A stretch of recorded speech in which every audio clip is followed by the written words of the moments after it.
students, in this part we will discuss the transcription unit and gene. So, what is the transcription unit? Transcription unit શું હોય છે એ આપણે last પાર્ટમાં discuss કર્યું હતું કે એની અંદર એક પ્રમોટર હોય, સ્ટ્રક્ચરલ જીન્સ હોય અને લાસ્ટમાં ટર્મિનેટર હોય એટલે કે સમાપક હોય કે જ્યાં પ્રોસેસ કમ્પ્લીટ થશે. સો ટ્રાન્સક્રિપ્શન યુનિટ એન્ડ ધ જીન. તો જે જીન અથવા જનીન છે એ શું છે? ખરેખર જનીન એ તો આનુવંશિકતાનો એક ક્રિયાત્મક એકમ છે અને એમ ગણીએ તો એ ડીએનએ નો એક નિશ્ચિત લંબાઈનો ટુકડો છે. પણ ડીએનએ ના સિક્વન્સીસ જે છે એટીજીસી નો ક્રમ છે એના હિસાબે એનું વર્ગીકરણ કરવું થોડું ડિફિકલ્ટ છે. તો એને કેવી રીતે ડિફાઇન કરી શકાય એ પહેલા સમજીએ અને ત્યાર પછી આપણે એનું પ્રત્યાંકન પ્રોસેસ જે છે એ સુકોષ કેન્દ્રીય અને આદિકોષ કેન્દ્રીય સજીવોમાં કેવી રીતે થાય એ જોઈએ. ચાલો, તો ધ જીન ઇઝ, જનીન જે છે it is functional unit of inheritance એટલે કે આનુવંશિકતા. આનુવંશિકતાનો ક્રિયાત્મક એકમ છે, મતલબ કે વારસાગમન જે થઈ રહ્યું છે એના માટેનો જવાબદાર એકમ એટલે જનીન. બીજા શબ્દમાં કહીએ તો ડીએનએ નો નિશ્ચિત લંબાઈનો ટુકડો એટલે જનીન. પણ એનસીઈઆરટી માં એવું વાક્ય આપ્યું છે કે there is no ambiguity that it is present on DNA. જનીન જે છે ડીએનએ નો ટુકડો જ છે અને ડીએનએ ઉપર જ પ્રેઝન્ટ છે એ વાતમાં કોઈ શંકા નથી. But it is difficult to define the gene in terms of genetic codons, or it is difficult to define the gene in terms of nucleotide sequences કે ડીએનએ તો ખૂબ લાંબો છે, 2.2 મીટર લાંબો છે મનુષ્યમાં. તો આટલા લાંબા ડીએનએ માંથી ખરેખર જનીન તરીકે વર્તતો ઘટક કયો છે એ ડિફાઇન કરવું ન્યુક્લિયોટાઇડના ક્રમના કેસમાં થોડું ડિફિકલ્ટ છે. તો ચાલો સમજીએ કે બીજા શબ્દમાં આપણે એવું કહી દઈએ કે the sequence of DNA or the codons of DNA that will code for ribosomal RNA or tRNA or rRNA that will be termed as gene. એટલે કે ડીએનએ નો નિશ્ચિત લંબાઈનો ટુકડો કે જે rRNA અથવા tRNA અથવા મેસેન્જર આરએનએ માટેના સંકેતન કરે છે, એનું શું કહેવાય, એનું સાંકેતિક સૂચન કરે છે, એમાંથી એ બનવા માટેની ડિટેલ્સ આપે છે એ ટુકડો એટલે જનીન. અને however by defining the cistron ને અગર હું ડિફાઇન કરું છું તો સિસ્ટ્રોન ને ડિફાઇન કરતી વખતે આપણે અહીંયા હું શોર્ટમાં એક ડીએનએ ની સ્ટ્રક્ચરલ જીન્સ અને એની સાથે સાથે પ્રમોટર અને ઓપરેટર દર્શાવતી બે શૃંખલાઓ દોરું તો આ એક ડીએનએ નો નિશ્ચિત લંબાઈનો ટુકડો છે. અને એના ઉપર આપણે ઓલવેઝ ગ્રીન કલરથી હું ધારો કે પ્રમોટરને ઇન્ડિકેટ કરું છું. અહીંયા હું તમને 5 પ્રાઇમ ને 3 પ્રાઇમ લખી દઉં તો આ 3, આ 5, આ 5 પ્રાઇમ, આ 3 પ્રાઇમ. અને અહીંયા ધારો કે આ પ્રમોટર છે, પ્રમોટરને ગ્રીન કલરથી ડિનોટ કરી દઉં તો આ પ્રમોટર થઈ ગયું. અને ત્યાર પછી રેડ કલરથી હું ઇન્ડિકેટ કરી દઉં એ થશે આપણું ટર્મિનેટર. સો આ ટર્મિનેટર એટલે સમાપન દર્શાવતો ક્રમ. તો ટર્મિનેટર અને પ્રમોટર બંને દર્શાવી દીધા પછી હવે આપણે એને ડિફાઇન કરીએ. કોને?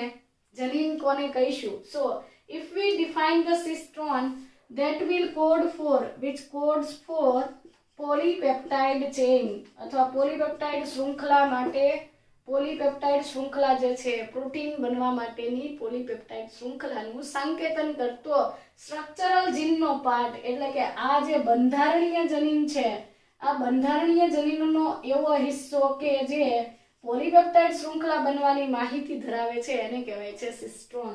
તો ચાલો હું લખી દઉં કે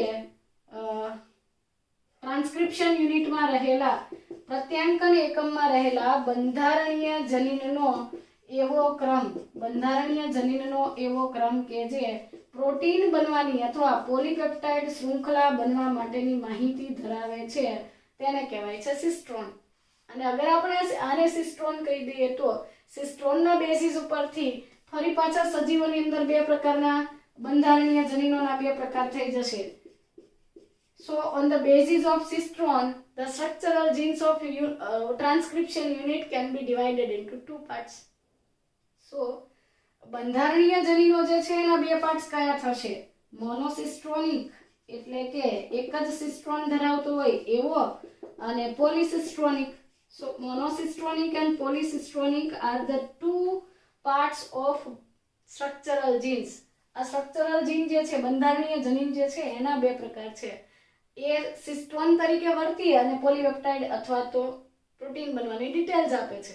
તો એ પોલીપેપ્ટાઇડ બનવા માટેની માહિતી ધરાવતો જે સિસ્ટ્રોન અથવા બંધારણીય જનીનનો ઘટક છે એના ફરી પાછા બે પ્રકાર, કે ધારો કે એમાંથી એક જ પ્રકારની પોલીપેપ્ટાઇડ શૃંખલા બની શકે તો એ મોનોસિસ્ટ્રોનિક, અને આમાંથી ઘણી બધી પોલીપેપ્ટાઇડ શૃંખલા બને, ઘણી બધી પોલીપેપ્ટાઇડ શૃંખલા બનાવવાની માહિતી એક સાથે આપે તો એક જ જનીનમાંથી અથવા તો એક બંધારણીય જનીન પરના અલગ અલગ સિસ્ટ્રોનમાંથી તમે એક સાથે ઘણા બધા ઉત્સેચકો બનાવી શકો.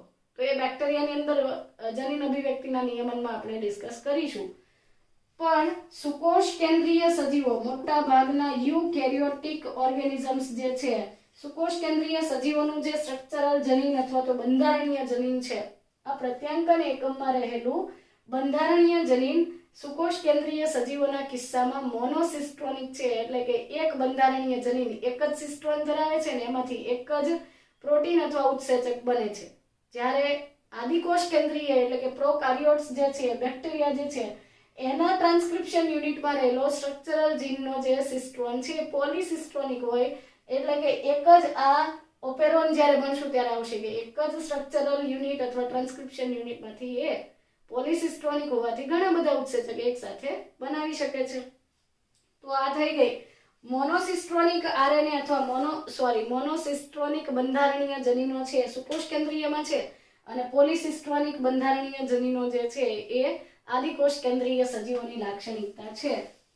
આમ છતાં કેટલાક અપવાદ તો હોય જ છે. તો આ જે મોનો અને પોલિસિસ્ટ્રોનિક આરએનએ જે છે, મોનો અને પોલિસિસ્ટ્રોનિક બંધારણીય જનીનો છે એટલે કે સ્ટ્રક્ચરલ જીન્સ જે છે એના બેઝ પરથી આપણે થોડું વધારે ડિટેલમાં જોઈએ તો સુકોષ કેન્દ્રીયની અંદર જે મોનોસિસ્ટ્રોનિક સ્ટ્રક્ચરલ જીન્સ ઓફ યુકારિયોટ્સ, સુકોષ કેન્દ્રીયો જે છે એની અંદર ફરી પાછું આપણે પ્રત્યાંકન એકમ અહીંયા દોરી દઈએ તો આ એક શૃંખલા થઈ ગઈ, આ બીજી શૃંખલા, અને એના ઉપર હું ગ્રીન કલરથી તમને પ્રમોટર દોરી દઉં. આ પ્રમોટર, આ 3 પ્રાઇમ, આ 5 પ્રાઇમ, 5 પ્રાઇમ, 3 પ્રાઇમ. ત્યાર પછી રેડ કલરથી આપણે ટર્મિનેટર ઇન્ડિકેટ કરી દઈએ. સો આ છે ટર્મિનેટર, અને આ બાકી જે વધેલો ભાગ છે એ આપણું શું થયું? બંધારણીય જનીન. એટલે આ બ્લેક કલરની શૃંખલા જો ટેમ્પલેટ તરીકે વર્તે તો જેટલો બ્લેક હિસ્સો આ બંને બોક્સની વચ્ચે દેખાય એ આપણો સિસ્ટ્રોન બનશે, બંધારણીય જનીન જે છે. હવે આમાંથી આ સિસ્ટ્રોન બને ત્યારે એક જ પોલીપેપ્ટાઇડ શૃંખલા અથવા એક જ પ્રોટીન બનાવે તો એ મોનોસિસ્ટ્રોનિક, અને ઘણા બધા બનાવે તો એ પોલિસિસ્ટ્રોનિક. So in case of monocystronic structural genes of eukaryote, they shows the split arrangement. Split arrangement એટલે શું? એ તૂટક હોય છે, સ્પ્લિટ જીન છે. તૂટક જનીનો અથવા સ્પ્લિટ જીન એટલે શું? આપણી અંદરના આ જનીનો એવા છે કે જેનો કેટલોક હિસ્સો એક્ઝોન છે, કેટલોક intron. Exon, intron, exon, intron. આ બ્લુ કલરથી દર્શાવેલો ભાગ છે એને હું ઇન્ટ્રોન કહી દઉં. આ છે ઇન્ટ્રોન. તો આ બ્લેક કલરનો પાર્ટ થયો એક્ઝોન થશે. આ ફરી પાછો એક્ઝોન, એક્ઝોન, એક્ઝોન, એક્ઝોન, અને આ ઇન્ટ્રોન, ઇન્ટ્રોન, ઇન્ટ્રોન, ઇન્ટ્રોન. આવા બે પાર્ટ્સ છે. હવે સમજીએ આ સ્પ્લિટ અરેન્જમેન્ટ છે એની અંદરના બે ટાઈપ જોઈએ તો એક્ઝોનિક પાર્ટ જે છે એક્ઝોન, અને બીજો પાર્ટ છે ઇન્ટ્રોન. હવે ખરેખર તો આમ એની પાછળનું લોજિક લગાવીએ તો આ એક સુકોષ કેન્દ્રીય કોષ છે, આ તેનું કોષ કેન્દ્ર છે, આ ન્યુક્લિયોઝોમ છે, આ ડીએનએ છે, આ ડબલ સ્ટ્રેન્ડેડ ડીએનએ છે. એના પરનો કેટલોક હિસ્સો છે એક્ઝોન છે, ઇન્ટ્રોન છે, એક્ઝોન, ઇન્ટ્રોન વગેરે વગેરે છે, રાઈટ? હવે આ એક્ઝોન પૈકીનો જે ટુકડો છે it will shows the expressed sequence અથવા આપણે એને કહીએ કે codes for protein. Coding sequence છે અથવા તો એક્સપ્રેસ્ડ સિક્વન્સ છે કે જેમાંથી ખરેખર પ્રોટીન બનવાનું છે એવી ડિટેલ્સ છે. જ્યારે ઇન્ટ્રોન જે છે એની અંદર આપણે એવું લઈએ કે એ નોન એક્સપ્રેસ્ડ છે, નોન કોડિંગ સિક્વન્સ છે, that will not participate in process of translation. એનું ટ્રાન્સલેશન કે એ મતલબ આગળ ભાષાંતર પામવાનો નથી. તો એક્ઝોન વાળો પાર્ટ અને ઇન્ટ્રોન વાળો પાર્ટ જે છે, exons are interrupted by introns. Introns જે છે એની મદદથી એક્ઝોનની અંદર વચ્ચે દુવિધા આવે છે, બાધા આવે છે અથવા તો એની વચ્ચે તૂટક થઈ જાય છે, સળંગ અથવા કન્ટિન્યુટી રહેતી નથી, ડિસકન્ટિન્યુ થાય છે. તો એ ઇન્ટરપ્શન જે છે, આ એક્ઝોન જે છે, આ બ્લેક કલરનો ભાગ છે ખરેખર ડીએનએ નો એ કોડિંગ છે, મતલબ કે એમાંથી પ્રોટીન બનવાનું છે. એના પર ન્યુક્લિયોટાઇડ કયા ન્યુક્લિયોટાઇડને ક્યાં ગોઠવવો એ માહિતી છે. પણ આવા ક્રમિક એક્ઝોનની વચ્ચે ઇન્ટ્રોન આવી જાય છે ને એના કારણે આપણો જનીન જે છે ત્રુટક જનીન બને છે, એટલે કે સ્પ્લિટ જીન બને છે. અને એના કારણે આ સ્પ્લિટ જીન અરેન્જમેન્ટના કારણે જનીન જે છે ડીએનએ નો ચોક્કસ લંબાઈનો ટુકડો છે એની વ્યાખ્યા કરવી અઘરી બની જાય છે. પહેલા આપણે એવી વ્યાખ્યા કરી કે આનુવંશિકતાનો એકમ છે, પછી આપણે એવી વ્યાખ્યા લીધી કે જે આરએનએ મતલબ કે ટીઆરએનએ બનાવે કે આરઆરએનએ કે મેસેન્જર આરએનએ બનાવે એને આપણે જનીન કહીએ. પછી આપણે એવું કીધું કે નહીં, એ જે પ્રત્યાંકન એકમ છે એ પૈકીનો બંધારણીય જનીનનો હિસ્સો કે જે પોલીપેપ્ટાઇડ બનાવે છે, પ્રોટીન બનાવે છે, એને જ આપણે જનીન કહીએ અથવા સિસ્ટ્રોન કહીએ. ફરી પાછો એની અંદર આદિકોષ કેન્દ્રીયમાં કોઈ તકલીફ નથી, એમાં તો પોલિસિસ્ટ્રોનિક આરએનએ છે ને એમાં સળંગ છે, આમાં એવું આમ એક્ઝોન ઇન્ટ્રોન એવું કંઈ પાર્ટીશન હોતું નથી. સુકોષ કેન્દ્રીયની અંદર સિસ્ટ્રોનને જ્યારે ડિફાઇન કર્યો ત્યારે આપણે એવું કીધું કે મોનોસિસ્ટ્રોનિક છે એમાંથી એક જ પ્રોટીન બને છે અને એના પાછળ આમ સ્પ્લિટ ભાગ છે એટલે કે ત્રુટક જનીન છે. અને તૂટેલા ભાગો જે છે એમાંથી કેટલોક ભાગ છે એક્ઝોન છે કે જે ખરેખર અભિવ્યક્ત થવાનો છે અને બીજો હિસ્સો ઇન્ટ્રોન છે કે જે બે એક્ઝોનિક પાર્ટને એકબીજાથી જુદા પાડે છે અને એ એક્સપ્રેસ નથી થતો, એ તો ઇન્ટરવેનિંગ સિક્વન્સ છે, ઓવરલેપ થતી સિક્વન્સ છે. તો ખરેખર એક્ઝોન જે છે આ ન્યુક્લિયસમાંથી જ્યારે મેસેન્જર આરએનએ બની જાય ત્યારે એક્ઝોન છે બહાર જવાનો છે.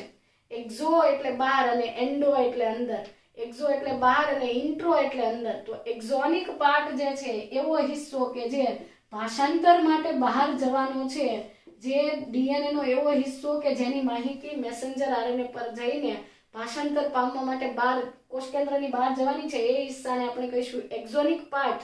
અને જે ભાગ ભાષાંતર પામવાનો નથી તો એ ફરી પાછો આની અંદર જ ટુકડા ટુકડા સ્વરૂપે રહી જશે, કોષ કેન્દ્રમાં જ રહી જશે, એને કોષ રસમાં મોકલવામાં નથી આવતું અને એ પાર્ટને કહેવાય છે ઇન્ટ્રોનિક પાર્ટ. રાઈટ. તો આ split gene arrangement it also complicates the definition of it complicates the definition of gene in terms of DNA segment. DNA ના ટુકડા તરીકેની એની જે વ્યાખ્યા છે એને એ એકદમ કોમ્પ્લિકેટ બનાવી દે છે કે ચાલો હું એમ કહી દઉં કે આ બંધારણીય જનીન એટલે આપણું જનીન છે, તો એ ખોટું છે કારણ કે બંધારણીય જનીનનો પણ બધો હિસ્સો કે આપણી અંદર એક્સપ્રેસ નથી થતો. So we can say the cistron of structural gene which has exonic part, it is the gene in case of eukaryotes. પણ ખરેખર એનસીઆરટીએ તો આવી કોઈ વ્યાખ્યા નથી લખી.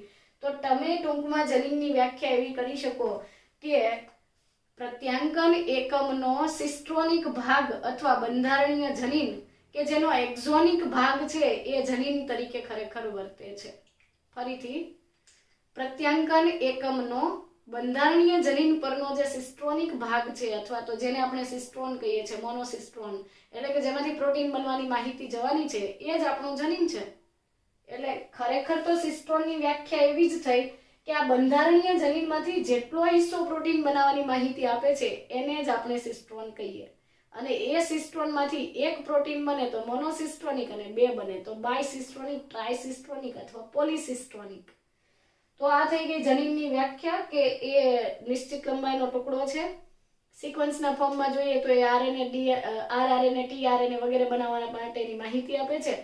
સિસ્ટ્રોન તરીકે એને ઇન્ડિકેટ કરીએ તો એ બંધારણીય જનીનનો એક હિસ્સો છે અને એ પોલીપેપ્ટાઇડ એટલે કે પ્રોટીન બનવાની માહિતી ધરાવે છે. વળી પાછું આદિકોષ કેન્દ્રીયની અંદર પોલીસિસ્ટ્રોનિક છે એટલે કે એક સાથે ઘણા બધા ઉત્સેચક બને છે. સુકોષ કેન્દ્રીયની અંદર મોનોસિસ્ટ્રોનિક છે અને મોનોસિસ્ટ્રોનિક જે સ્પ્લિટ જનીનો છે એનું અરેન્જમેન્ટમાં બે હિસ્સાઓ છે એટલે કે મોનોસિસ્ટ્રોનિક સ્ટ્રક્ચરલ જીન જે છે એની અંદર બે ટુકડાઓ હોય છે, એક્ઝોન અને ઇન્ટ્રોન. એક્ઝોન એ ન્યુક્લિયોટાઇડનો એવો ક્રમ છે કે એ ખરેખર પ્રોટીન બનવા માટે કોડ કરે છે, જ્યારે ઇન્ટ્રોન છે ઇન્ટરવેનિંગ સિક્વન્સ છે, એ પ્રોટીન બનવાની માહિતી ધરાવતા નથી. એક્ઝોન જે છે એ કોષ કેન્દ્રમાંથી બહાર જશે, ઇન્ટ્રોન જે છે એ પ્રોસેસિંગ થઈ અને અંદર જ રહે છે, બહાર જઈ શકતો નથી. સો આ થઈ ગયું મોનોસિસ્ટ્રોનિક અને પોલીસિસ્ટ્રોનિક અથવા તો સ્પ્લિટ જીનનો કોન્સેપ્ટ કે સુકોષ કેન્દ્રીય જનીનો જે છે અથવા સુકોષ કેન્દ્રીય સજીવોની અંદર ત્રુટક જનીન રચના જોવા મળે છે અને ત્રુટક જનીન રચનાને કારણે જનીનની સ્પષ્ટ વ્યાખ્યા કરવી થોડી અઘરી છે. અને ત્યાર પછી એ વસ્તુ પણ ખાસ યાદ રાખવાની છે કે inheritance of a character a character is also affected by promoter as well as regulator sequences. એટલે શું લો કરો વાત. હવે પ્રમોટરે તો કોઈ પણ પ્રકારનો ન્યુક્લિયોટાઇડનો ક્રમ બનાવ્યો જ નથી, એમાંથી કોઈ પ્રોટીન બનવાનું જ નથી. એટલે કે પ્રમોટર અને ટર્મિનેટર બે એવા હિસ્સા છે કે જે ખરેખર પ્રોટીન બનવામાં ભાગ લેતા નથી, પરંતુ એ બંધારણીય જનીનો કે જેમાંથી પ્રોટીન બનવાની માહિતી જવાની છે એ માહિતીનું પ્રત્યાંકન કેવી રીતે કરવું એને કંટ્રોલ કરતા હોવાથી આ રેગ્યુલેટર અથવા પ્રમોટર જીન્સ જે છે they are loosely defined as regulatory genes. અને રેગ્યુલેટરી જીન્સ જે છે એના એડિશનલ જે સપોર્ટ્સ હોય છે, વધારાના હિસ્સાઓ જે છે લાઈક પ્રમોટરની સાથે ઓપરેટર હોય, ઇન્હિબિટર હોય, ટર્મિનેટર હોય, આ બધા હિસ્સાઓ વિશે આપણે જનીન અભિવ્યક્તિના નિયંત્રણવાળા હિસ્સા જે છે એની થિયરીઝ જે છે એમાં ડિસ્કશન કરીશું. આમ છતાં એવું યાદ રાખવાનું છે કે બંધારણીય જનીનોની અભિવ્યક્તિ એ નિયામકી જનીનો વડે નિયંત્રિત છે. એટલે કે પ્રમોટર, ટર્મિનેટર, ઓપરેટર, ઇન્હિબિટર વગેરે જેવા નિયામકી જનીનો જે છે એ આ સિસ્ટ્રોન જે છે એને અભિવ્યક્ત થવા દેવો કે ન થવા દેવો એનું નિયમન કરે છે. એટલે એને એ ખરેખર પ્રોટીન નથી બનાવતા, છતાં પણ એને રેગ્યુલેટરી જીન્સ તરીકે ઓળખવામાં આવે છે. તો આ થઈ ગઈ સામાન્ય બાબતો કે જનીન અભિવ્યક્તિ જે છે એ જ્યારે સમજશો ત્યારે તમને વધારે ખ્યાલ આવશે. હવે આપણે ડિસ્કસ કરીએ તો types of RNA and process of transcription. ખરેખર હવે આપણે ટ્રાન્સક્રિપ્શનની પ્રક્રિયા કરી રહ્યા છીએ. પ્રત્યાંકનની પ્રક્રિયા સમજતા પહેલા બેક્ટેરિયાની એટલે કે પહેલા આદિકોષ કેન્દ્રીય સજીવોની વાત કરીએ તો in case of bacteria there are 3 type of RNA. 3 types of RNA કયા કયા છે? મેસેન્જર આરએનએ છે, ટ્રાન્સફર આરએનએ છે અને રાઇબોસોમલ આરએનએ છે. all 3 RNAs are required for the translation. આ ત્રણે પ્રકારના આરએનએ જે છે પ્રોટીન સંશ્લેષણ અથવા ભાષાંતરની ક્રિયા માટે આ ત્રણેયની જરૂર છે. all 3 are required, all 3 are necessary for translation. ભાષાંતર માટે જરૂરી છે. જે પૈકીનો મેસેન્જર આરએનએ છે it will provide the template. A template તરીકે વર્તે છે અને પ્રોટીન બનવાની માહિતી આપે છે. જ્યારે ટ્રાન્સફર આરએનએ જે છે it will provide or it will bring the amino acid. એ નિશ્ચિત એમિનો એસિડને લાવે છે અને મેસેન્જર આરએનએ પરના ન્યુક્લિયોટાઇડના ક્રમને વાંચે છે. એટલે it will read the genetic codons present on the messenger RNA. Messenger RNA ઉપરનો આવો AUGCCG આવો જે પણ ક્રમ છે એને વાંચે છે અને એના ઉપર એના યોગ્ય ન્યુક્લિયોટાઇડના ક્રમની સામે યોગ્ય પ્રોટીનના એકમો એટલે કે એમિનો એસિડને અરેન્જ કરે છે. જ્યારે રાઇબોસોમલ આરએનએ છે બે ભાગ, એ બંધારણીય ઘટક તરીકે પણ વર્તે છે અને એ કેટાલિસ્ટ અથવા ઉત્સેચક કે ઉદ્દીપક તરીકે પણ વર્તે છે. બંધારણીય તરીકે એટલે બંધારણ સ્ટ્રક્ચરલ રચના એટલા માટે કે રાઇબોસોમ નામની ઓર્ગેનલ બનાવે, એન્જિન ઓફ સેલ, કોષનું એન્જિન બનાવે છે. અને ખરેખર કોષની અંદર મેક્સિમમ અમાઉન્ટમાં કોઈ આરએનએ પ્રેઝન્ટ હોય તો એ છે રાઇબોસોમલ આરએનએ અથવા તો આરઆરએનએ. 80% જેટલું આરએનએ છે રાઇબોસોમલ આરએનએ તરીકે અસ્તિત્વ ધરાવે છે અને 80 થી 85% જેટલું આરએનએ આવું છે, જ્યારે 10 થી 15 અથવા 15 થી 20% જેટલું આરએનએ છે ટ્રાન્સફર આરએનએ અને મિનિમમ અમાઉન્ટમાં એટલે કે સૌથી ઓછી અમાઉન્ટમાં કોઈ આરએનએ પ્રેઝન્ટ હોય તો that is messenger RNA. Because messenger RNA પોતાનું કાર્ય પૂર્ણ થાય એટલે તરત જ વિઘટન પામે છે અને દૂર થાય છે. પરિણામે કોષની અંદર મેસેન્જર આરએનએ નું પ્રમાણ જે છે this is present in least amount, only 5% of RNA present in a cell. It is found in case of, or in the form of messenger RNA. કોષની અંદર મેક્સિમમ અમાઉન્ટમાં હોય તો rRNA, મિનિમમ અમાઉન્ટમાં હોય તો મેસેન્જર RNA. અને આ જે tRNA જે છે એ 10, 15 કે 20% જેટલું જોવા મળે છે. 10 થી 15% જેટલું RNA જે છે tRNA સ્વરૂપે અસ્તિત્વ ધરાવે છે. ઓકે, તો આ થઈ ગયા 3 ટાઈપના આરએનએ અને આ ત્રણે આરએનએ પ્રોટીન સિન્થેસિસ અથવા તો ભાષાંતરની જે પ્રોસેસ છે એમાં ખૂબ અગત્યનો ભાગ ભજવે છે. પણ બેક્ટેરિયાની વાત કરીએ તો આ ત્રણે પ્રકારના આરએનએ બનાવવા માટે અથવા ત્રણે પ્રકારના આરએનએ નું સંશ્લેષણ કરવા માટે all three types of RNAs are transcribed or synthesized by only a single enzyme, that is RNA polymerase.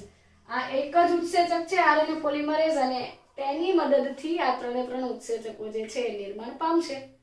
તો આ 3 mRNA, tRNA, rRNA બધા પ્રકારના આરએનએ માટે એક જ ઉત્સેચક છે આરએનએ પોલિમરેઝ અથવા ડીએનએ ડિપેન્ડન્ટ આરએનએ પોલિમરેઝ. તો આ ઉત્સેચક જે છે એ કેવી રીતે કાર્ય કરે છે?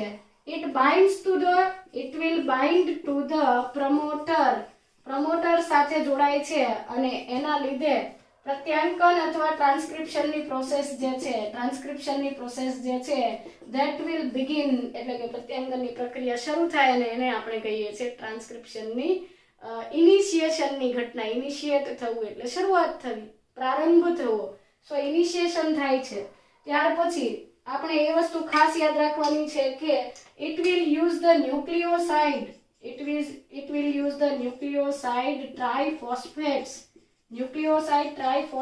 જે છે in the form of substrates, એટલે કે સબસ્ટ્રેટ તરીકે અથવા તો પ્રક્રિયાર્થીઓ તરીકે તે ન્યુક્લિયોસાઇડ ટ્રાઇફોસ્ફેટ્સ જે છે એનો ઉપયોગ કરે છે.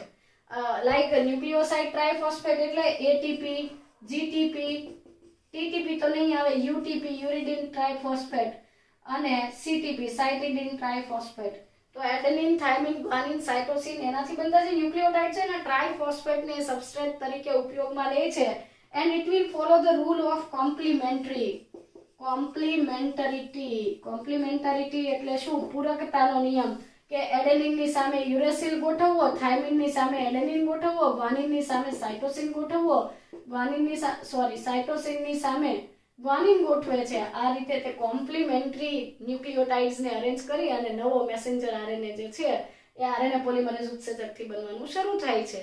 અને અગત્યની બાબત તો એ છે કે આ એક જ ઉત્સેચક બધા આરએનએ બનાવવાનો છે, તેની સાથે સાથે આખું પ્રત્યાંકન એકલો જ કરી રહી છે. સો માસ્ટર માઇન્ડ છે, સૌથી વધારે ઇન્ટેલિજન્ટ એન્ઝાઇમ છે કે આખી જ પ્રોસેસ જે છે એકલો નિપટાવે છે. જ્યારે ડીએનએ ની રેપ્લિકેશનની પ્રોસેસમાં તો કેટલા બધા ઉત્સેચકો હતા. તો આરએનએ પોલિમરેઝ ઉત્સેચક જે છે એ બધા જ આરએનએ નું નિર્માણ બેક્ટેરિયામાં એક જ ઉત્સેચક કરે છે અને એ પ્રત્યાંકનની શરૂઆત કરે છે. ઉત્સેચક જે છે એ પ્રત્યાંકન કરતી વખતે પ્રક્રિયાર્થી તરીકે શું વાપરે છે? ન્યુક્લિયોસાઇડ ટ્રાઇફોસ્ફેટ્સ વાપરે છે.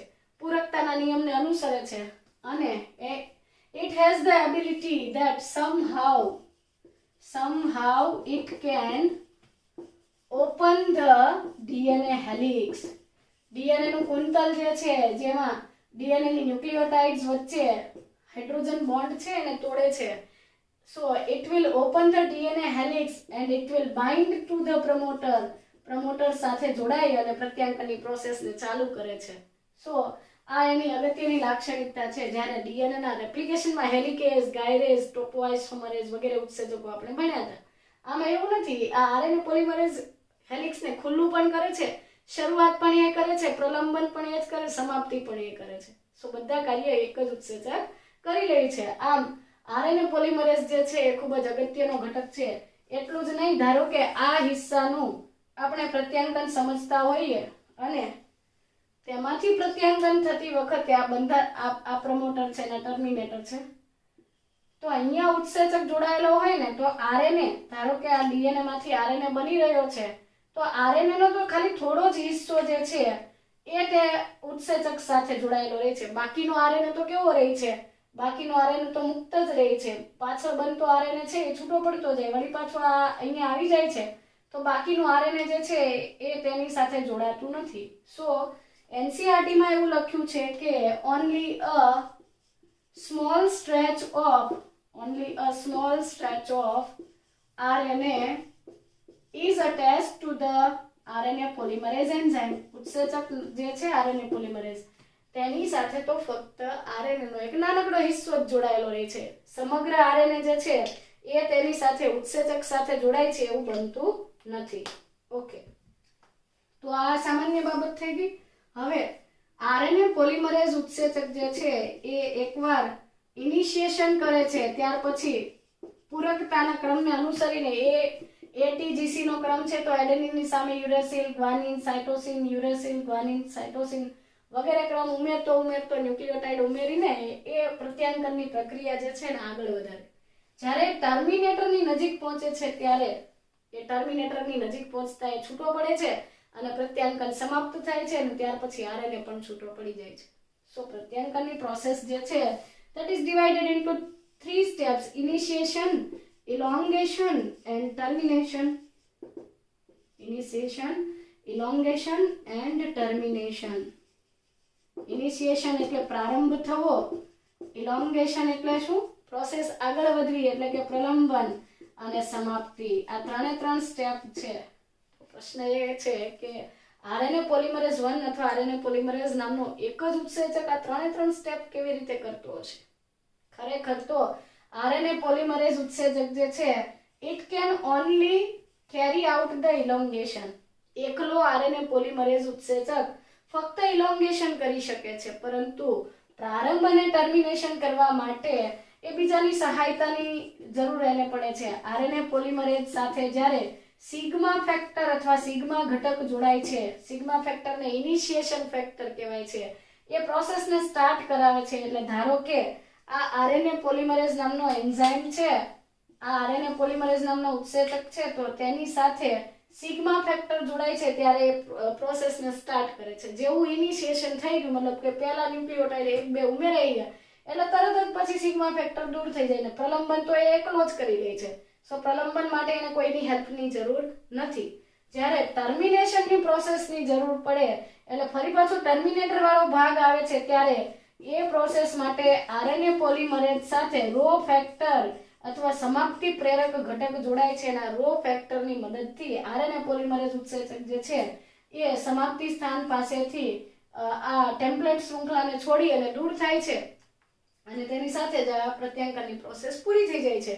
અને ત્યાર પછી આ નવો બનેલો જે આરએનએ છે એ પણ ડીએનએ પરથી નીકળી જાય છે અને ડીએનએ નું કુંતલ જે છૂટું પડ્યું હતું એ ફરી પાછું કુંતલ જે છે એની વચ્ચેના હાઇડ્રોજન બોન્ડ બની જાય છે. આ રીતે પ્રત્યાંકન થાય છે. તો આ તો હતી આદિકોષ કેન્દ્રીયની વાત કે જેની અંદર એક ઉત્સેચક બધા જ કાર્ય કરે છે. હવે બેક્ટેરિયાના કોષને દોરીને તમને સમજાવું તો બેક્ટેરિયાના કોષમાં એક જ ઉત્સેચકથી આ આખી પ્રોસેસ આપણે સમજીએ. હવે બેક્ટેરિયાના સેલની અંદર આ જીનોમિક ડીએનએ છે, આ ડીએનએ ન્યુક્લિયોપ્રોટીનના પુંજ સ્વરૂપેના સાઇટોસોલ છે. તો બેક્ટેરિયાના કેસમાં બનતું જે મેસેન્જર આરએનએ છે, in case of bacteria messenger RNA, the nascent messenger RNA, નવો બનેલો મેસેન્જર આરએનએ જે છે એના ઉપર ફર્ધર કોઈ પ્રોસેસ કરવાની જરૂર નથી, એ સક્રિય જ છે. એના માટે વધારાની કોઈ process it does not require any processing, એના માટે કોઈ પ્રોસેસ કરવાની જરૂર નથી, એ મેચ્યોર જ છે. બીજી વસ્તુ કે ધારો કે અહીંયા આ આટલા હિસ્સામાંથી મેસેન્જર આરએનએ બની રહ્યું છે, બરાબર. તો મેસેન્જર આરએનએ બનવાની પ્રોસેસ જે છે સાઇટોસોલમાં જ થાય છે, કારણ કે આમાં તો કોષ કેન્દ્ર પટલ છે જ નહીં. એટલે એક તરફ ધારો કે આને આમ સીધું દોરી દો કે આ એક ડીએનએ ની શૃંખલા છે અને તેના ઉપરથી અહીંયા મેસેન્જર આરએનએ બનતું જાય છે. હજુ તો અહીંયા આમ બનવાનું છે, પણ જ્યારે મેસેન્જર આરએનએ હજી બનવાની પ્રોસેસ કમ્પ્લીટ, મતલબ ટ્રાન્સક્રિપ્શનની પ્રોસેસ એકદમ કમ્પ્લીટ ન થઈ હોય એ પહેલા જ ભાષાંતર પણ શરૂ થઈ જાય, એટલે એની સાથે સાથે પ્રોટીન પણ બનવા માંડે છે. જેમ જેમ મેસેન્જર આરએનએ આગળ વધતો જાય છે તેમ તેમ પ્રોટીન સિન્થેસિસની પ્રોસેસ જે છે એ પણ આગળ વધતી જાય છે. કોની અંદર? આદિકોષ કેન્દ્રીય સજીવોની અંદર આ સ્પીડમાં થાય છે, એટલા માટે કે એની અંદર મેસેન્જર આરએનએ ફર્ધર કોઈ પ્રોસેસિંગની જરૂર નથી. બીજી વસ્તુ, મેસેન્જર આરએનએ કોષના કોષ રસમાં જ બને છે અને કોષ રસમાં જ બનતો હોવાથી એની સાથે સાથે પ્રોટીન સંશ્લેષણની પ્રક્રિયા પણ સાથે સાથે જ થાય છે. એટલે પ્રોટીન સંશ્લેષણ અને પ્રત્યાંકન અથવા ભાષાંતર અને પ્રત્યાંકન બંને સાથે સાથે થતી પ્રક્રિયા છે. જ્યારે આદિકોષ કેન્દ્રીયની કમ્પેરિઝનમાં સુકોષ કેન્દ્રીયમાં આ પ્રોસેસ જે છે એ ક્વાઇટ કોમ્પ્લિકેટેડ છે. આપણી અંદર મેં તમને અગાઉ કીધું એમ સુકોષ કેન્દ્રીય સજીવોની અંદર કોષના કોષ કેન્દ્રમાં ડીએનએ છે અને એના ઉપરથી મેસેન્જર આરએનએ બને છે. તો આ આરએનએ બન્યા પછી એના ઉપર થોડી પ્રોસેસિંગ થાય છે અને પછી એ બહાર નીકળે છે અને ત્યાં ભાષાંતર થાય છે. એટલે આપણી અંદર ભાષાંતરની પ્રક્રિયામાં વાર લાગે છે. આની અંદર જેવું પ્રત્યાંકન હજી તો પૂરું ન થયું હોય ત્યાં તો ભાષાંતર થઈ જાય છે.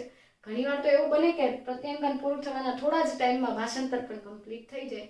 એટલે જ તેમનો વૃદ્ધિ જે છે, બેક્ટેરિયા જલ્દી વૃદ્ધિ પામે છે અને આપણી અંદર વૃદ્ધિનો તબક્કો ઘણો લાંબો હોય. ઓકે, તો આદિકોષ કેન્દ્રીય સજીવોમાં યાદ રાખવા જેવા મુદ્દા કે 3 પ્રકારના આરએનએ નું નિર્માણ અથવા પ્રત્યાંકન થતી વખતે આ પ્રક્રિયાનું ઉદ્દીપન એક જ ઉત્સેચક કરે છે, આરએનએ પોલિમરેઝ 1 અથવા આરએનએ પોલિમરેઝ. એ ઉત્સેચક હેલિક્સને ખોલે છે, પ્રારંભ કરે, પ્રલંબન કરે, સમાપ્તિ કરે, બધું જ એક જ ઉત્સેચક વડે થાય છે. ત્યાર પછી આપણે એ જોયું કે એ એકલો ઉત્સેચક કેવી રીતે કરે છે. એ તો એકલો ઉત્સેચક ફક્ત પ્રલંબન કરી શકે છે, પણ પ્રારંભ કરવા માટે આરએનએ પોલિમરેઝ સિગ્મા ફેક્ટર સાથે જોડાય અને સમાપ્તિ કરવા માટે તે રો ફેક્ટર સાથે જોડાય છે. પ્રક્રિયાર્થી તરીકે તે કોને વાપરે છે? ન્યુક્લિયોસાઇડ ટ્રાઇફોસ્ફેટ્સને વાપરે છે, બરાબર. આ સિવાય આરએનએ પોલિમરેઝ ઉત્સેચક જે છે એ હેલિક્સને ખોલે છે, હાઇડ્રોજન બોન્ડ તોડીને પ્રત્યાંગનની શરૂઆત કરે, પછી પ્રલંબન કરે અને પછી સમાપ્તિ કરે છે. આમાં આદિકોષ કેન્દ્રીય સજીવોમાં બનતો આરએનએ મેચ્યોર જ છે, એને તોડવાની કે એને બહુ મોડિફિકેશનની જરૂર નથી.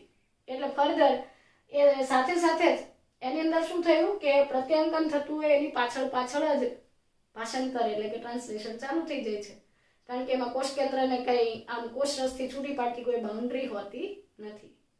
ઓકે, નાઉ સુકોષ કેન્દ્રીય એટલે કે ઇન કેસ ઓફ યુકેરિયોટ્સ ની અંદર બહુ કોમ્પ્લેક્સિટી છે, ખૂબ જ વિવિધતા છે. અને કેવી રીતે આપણે સમજીએ કે આની અંદર 3 પ્રકારના આરએનએ છે તો 3 પ્રકારના ઉત્સેચકો છે.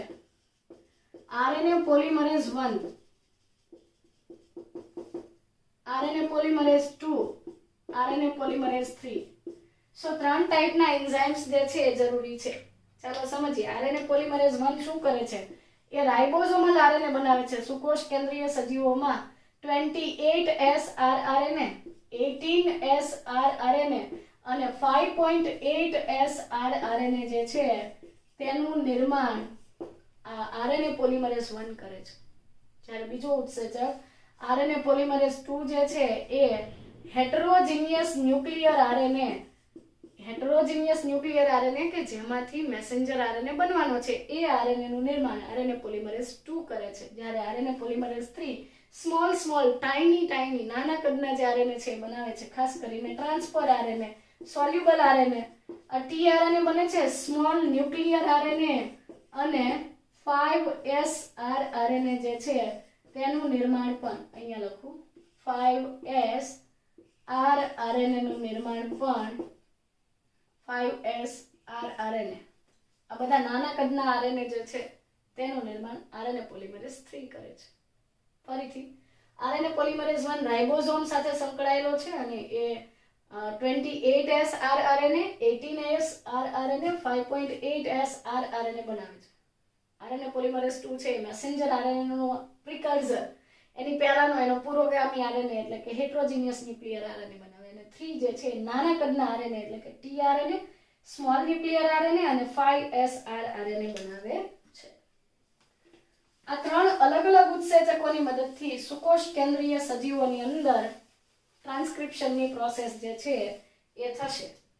ત્યાર પછી સુકોષ કેન્દ્રીય સજીવો જે છે અથવા યુકેરિયોટિક ઓર્ગેનિઝમ્સ જે છે એની અંદર પહેલી જટિલતા એ હતી કે 3 અલગ ઉત્સેચકો 3 અલગ RNA, જ્યારે આદિકોષ કેન્દ્રીયમાં 3 અલગ RNA એક જ ઉત્સેચકથી બની જતા હતા, એના એક જ ઉત્સેચક વડે ઉદ્દીપન પામતા હતા. બીજી વધારાની કોમ્પ્લેક્સિટી આમાં એ જરૂરી છે કે સ્પ્લાઇસિંગ થવું જોઈએ.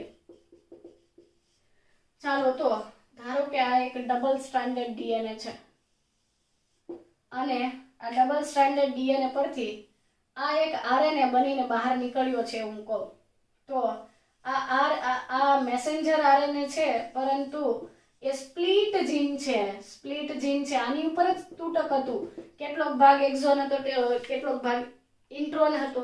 તો આમાં એક્ઝોનિક પાર્ટ જે છે આ એક્ઝોન, આ બીજો એક્ઝોન, આ ત્રીજો એક્ઝોન, આ ચોથો એક્ઝોન, આ ઇન્ટ્રોન કહી દઉં તો ઇન્ટ્રોન એ ઇન્ટરવેનિંગ સિક્વન્સ છે.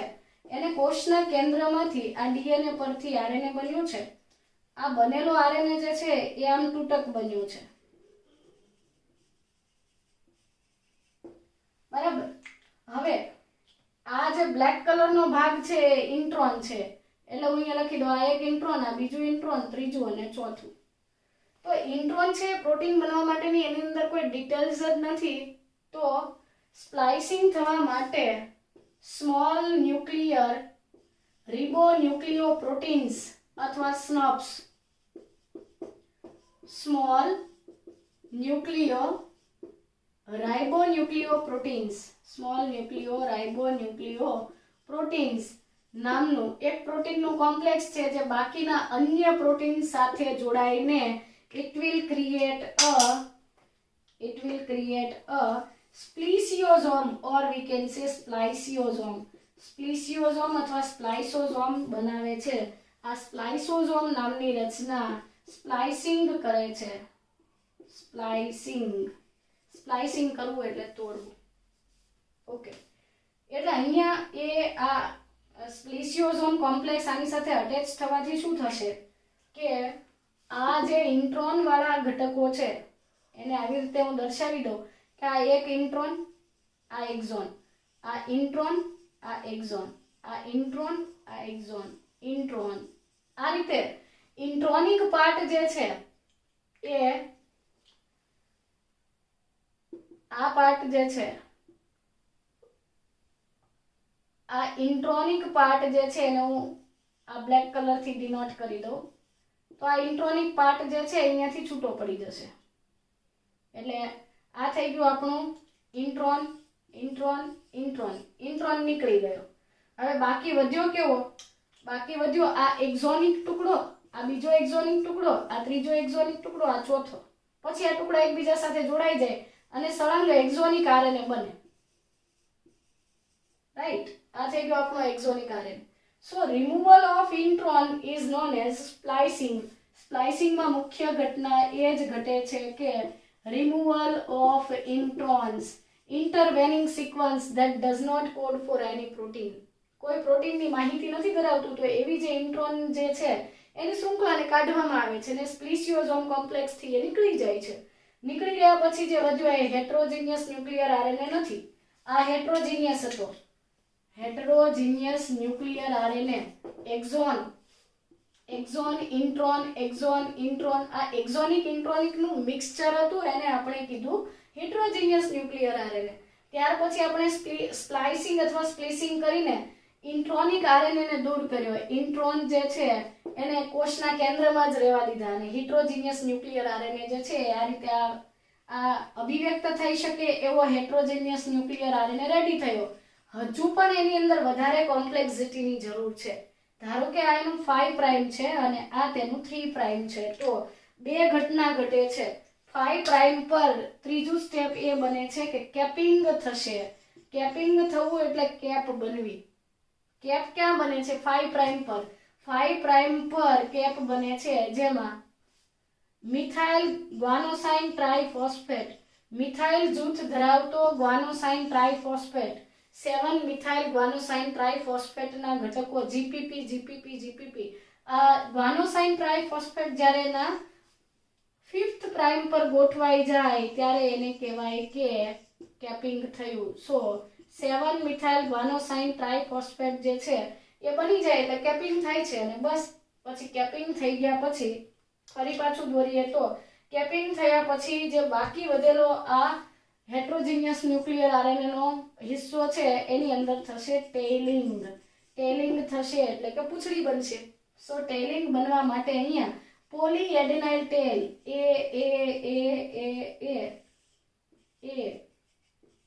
એડિનાઇલ ટેલ જે છે, પોલીએડિનાઇલ ટેલ. કેમ એવું મેં લખ્યું કે પોલી એટલે મેની, એડિનાઇલ ટેલ એટલે એડિનોસાઇન ટ્રાઇફોસ્ફેટ ધરાવતી ટેલ બને છે. તો એ એડેનિનના કેટલા ઘટકો જોડાય છે? 200 થી 300 જેટલા ઘટકો જે છે એ આરએનએ ના 3 પ્રાઇમ પર અથવા 3rd પ્રાઇમ પર જોડાય છે અને એ ઘટના એટલે ટેલિંગ. સો આ 4 કોમ્પ્લેક્સિટી થઈ કઈ કે પ્રોકેરિયોટ્સની કમ્પેરિઝનની અંદર સુકોષ કેન્દ્રીય આરએનએ જે છે તેની અંદર 3 પ્રકારના ઉત્સેચકો જરૂરી છે અને શરૂઆતમાં ડાયરેક્ટ મેસેન્જર આરએનએ નથી બનતો. પહેલા તો પહેલી કોમ્પ્લેક્સિટી છે કે 3 અલગ અલગ ટાઈપના ઉત્સેચકો જોઈએ છે. બીજું, એની અંદર હેટ્રોજીનિયસ ન્યુક્લિયર આરએનએ બનતો હોવાથી સ્પ્લાઇસિંગ કરવું પડે છે, એટલે કે ઇન્ટ્રોન જે છે તેને દૂર કરવો પડે છે. ત્યાર પછી કેપિંગ થાય છે એટલે કે કેપ બને છે, જેમાં 7 મિથાઇલ ગ્વાનોસાઇન ટ્રાઇફોસ્ફેટ જે છે, જીપીપી જે છે અથવા જીટીપી કહી શકો તમે, આ મિથાઇલ જૂથ ધરાવતો જીટીપી જે છે એની કેપ બને છે કયા પ્રાઇમ પર? 5th પ્રાઇમ પર. અને ત્યાર પછી ટેલિંગ થાય છે એટલે કે પૂંછડી બને છે કયા પ્રાઇમ પર? 3rd પ્રાઇમ પર. પોલીએડેનાઇલ ટેલ બને છે એટલે કે ઘણા બધા adenine adenine adenine adenine adenine આવી પૂંછડી બને. કેટલા ન્યુક્લિયોટાઇડ ધરાવતી? 200 થી 300. ખાસ યાદ રાખજો કે કેપિંગ અને ટેલિંગ જે છે એની કોઈ ટેમ્પલેટ નથી. એટલે આ આખો હેટ્રોજીનિયસ આરએનએ બન્યો તો એ ડીએનએ ઉપર એટીજીસી નો ક્રમ હતો, એના મુજબ એને એયુજીસી નો ક્રમ ગોઠવ્યો અને આના ઉપરથી બન્યો. પણ આ હેટ્રોજીનિયસ બની ગયા પછી જે કેપિંગ અને ટેલિંગ થાય છે, તો કેપિંગની પ્રોસેસ વહેલી થતી હોવાથી એના માટેના કોડોન્સ તો કદાચ પણ આ પ્રોવાઈડ કરે, પણ ટેલિંગ જે છે, પૂંછડીનું નિર્માણ જે છે એના માટેની કોઈ ટેમ્પલેટ, પૂંછડી બનવા માટેની કોઈ ટેમ્પલેટ અવેલેબલ હોતી નથી. It is free from template or complementarity. એના માટે પૂરકતાનો નિયમ લાગુ નથી પડતો, એ જાતે એક નેચરલી થતી મિકેનિઝમ છે. સો આ થઈ ગયા 4 જુદાપણા કે સુકોષ કેન્દ્રીય સજીવોની અંદર 3 અલગ અલગ ઉત્સેચકોથી 3 અલગ અલગ આરએનએ બને છે. શરૂઆતમાં મેસેન્જર આરએનએના બદલે હેટ્રોજીનિયસ આરએનએ બનતો હોવાથી સ્પ્લાઇસિંગ કરી અને ઇન્ટ્રોન્સ કાઢવામાં આવે. પછી કેપિંગ થાય, પછી ટેલિંગ થાય. કેપિંગ અને ટેલિંગ થઈ ગયા પછી એટલે પોલીએડેનાઇલ ટેલ લાગી ગયા પછી આ 5th પ્રાઇમ પર પોલીએડેનાઇલ ટેલ લાગી ગયા પછી now this is our mature messenger RNA. જ્યારે આટલું થઈ જાય ત્યારે તેને મેસેન્જર આરએનએ કહેવાય. હવે તેને હેટ્રોજીનિયસ ના કહેવાય, કારણ કે એની અંદર તો એકલું એક્ઝોન જ છે, ઇન્ટ્રોન તો નીકળી ગયું. આ ઉપરાંત એને વધારાના રક્ષણ માટે જીપીપી અથવા તો મિથાઇલ ગ્વાનોસાઇન ટ્રાઇફોસ્ફેટની કેપ બની ગઈ અને પોલીએડેનાઇલ ટેલ બની ગઈ. આ રીતે આ પ્રોસેસ જે છે કમ્પ્લીટ થાય છે. અને સુકોષ કેન્દ્રીય સજીવોની અંદર યાદ રાખવા જેવી આ બધી બાબતો ઉપરાંત એનસીઆરટીની 2 ખૂબ અગત્યની લાઈન હું તમને અહીંયા લખું છું, સમજાવું છું કે સુકોષ કેન્દ્રીય સજીવો જે છે એમની અંદર સ્પ્લિટ જીન અરેન્જમેન્ટ જે છે, સ્પ્લિટ જીન અરેન્જમેન્ટ જે છે એ સ્પ્લિટ અથવા વિભક્ત જનીનો કે ત્રુટક જનીનો જે છે that shows it represents the ancient nature of or ancient feature of genome. જનીન સંકુલ જે છે એનો આદિ અથવા પૌરાણિક જે લાક્ષણિકતા છે એ સૂચવે છે કે સ્પ્લિટ જીન મતલબ ઉદ્વિકાસ થઈને આપણી અંદર આ ડીએનએ જનીન દ્રવ્ય તરીકે વર્તતું થયું છે. અને સ્પ્લાઇસિંગની પ્રોસેસ જે છે, mechanism of splicing, it represents or it indicates the dominance of RNA world. Dominance of RNA world એટલે કે સ્પ્લાઇસિંગ થવું જરૂરી છે એ એવું ઇન્ડિકેટ કરે છે કે આરએનએ વર્લ્ડ અથવા આરએનએ વિશ્વ છે એ ડીએનએ કરતાં વધારે પ્રભાવી છે. અને એટલે જ રિસન્ટ યર્સની અંદર નજીકના જે હમણાંના જે સંશોધનો છે એ મુજબ આરએનએ અને આરએનએ ઉપર આધારિત પ્રોસેસ જે છે એને સમજવા ઉપર વધારે ભાર મૂકવામાં આવે છે. તો આ વસ્તુ ખાસ યાદ રાખવી કે સ્પ્લિટ અથવા વિભક્ત જનીનોની હોવાની લાક્ષણિકતા સુકોષ કેન્દ્રીયમાં છે એ આપણા જીનોમનું, આપણા જનીન સંકુલનું પૌરાણિક અથવા એન્શિયન્ટ ફીચર છે. અને સ્પ્લાઇસિંગની મિકેનિઝમ થાય છે એ આરએનએ વર્લ્ડનું ડોમિનન્સ અથવા તો એની પ્રભાવિતા સૂચવે છે. સો નેક્સ્ટ પાર્ટની અંદર આપણે જીનેટિક કોડોન્સ અથવા જનીન સંકેતો જે છે એના ઉપર ચર્ચા કરીશું અને એના આધારે આપણે પછી ભાષાંતર સમજી શકીશું.